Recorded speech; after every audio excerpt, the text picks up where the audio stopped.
আলহামদুলিল্লাহ সালাতু ওয়াসসালামু আলা রাসূলিল্লাহ ওয়া আলা আলিহি ওয়া সাহবিহি আজমাইন।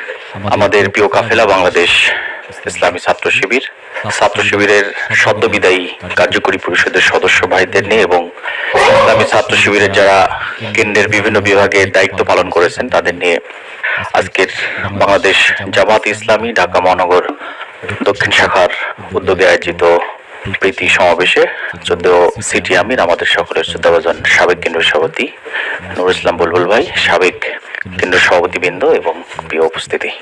যেহেতু আমাদের এই সময়টা সংগঠন থেকে বিদায় হওয়ার পরে গতকালকে আমরা যেটা দেখেছি, আমার দেখা বিগত কয়েক বছরের ভিতরে একটু ব্যতিক্রম মনে হয়েছে। ব্যাপক ইমোশনাল সময়, কয়েক ঘন্টা ব্যাপী আমাদের ভাইদের কথা বক্তব্য। সেখানে একটা বিষয় আমার উপলব্ধি যে সংগঠনের যে ভালোবাসা সংগঠন থেকে বিদায় হওয়ার পরে এই গ্যাপ টাইমটা আমাদের ভিতরে হতাশা কাজ করতে পারে, আমাদের ভিতরে ধৈর্যচ্যুতি হতে পারে।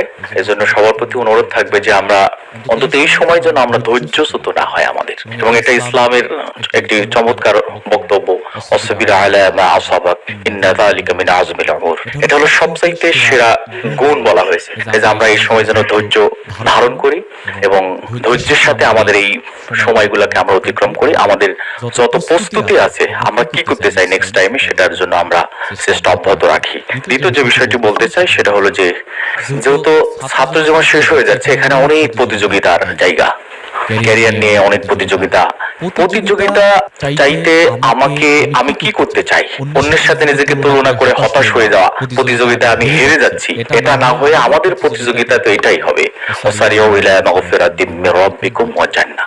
আমাদের প্রতিযোগিতা হলো জান্নাতে দিকে যাওয়া, আমাদের প্রতিযোগিতা হলো আমরা যেন আল্লাহর দিকে, আল্লাহ সন্তুষ্ট অর্জনের জন্য আমরা প্রতিযোগিতায় নামি এবং আমরা যেন এই জায়গায় ভূমিকা রাখতে পারি।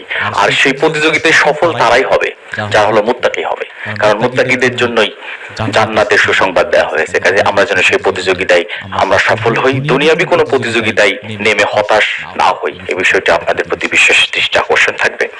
আন্দোলনের সাথে সব সময় থাকার যে প্রতিশ্রুতি আমরা দিয়ে আসছি ইসলামী ছাত্র শিবিরে, আমরা যেন সেই প্রতিশ্রুতি রক্ষায় বৃহত্তর অঙ্গনে আরো বেশি আন্দোলনের, আমাদের আরো বড় চিন্তার এই জায়গায় আরো অনেক প্রসার করার যেমন সুযোগ আছে, কাজ করার ব্যাপক সুযোগ আছে। আমরা যেন সেই চিন্তার আলোকে আমরা আমাদের কাজগুলো করতে পারি এবং ইসলামী আন্দোলনের মাধ্যমে যে মুক্তি হয়, মুক্তি অর্জন করা যায়, এটা আমরা সকলেই জানি।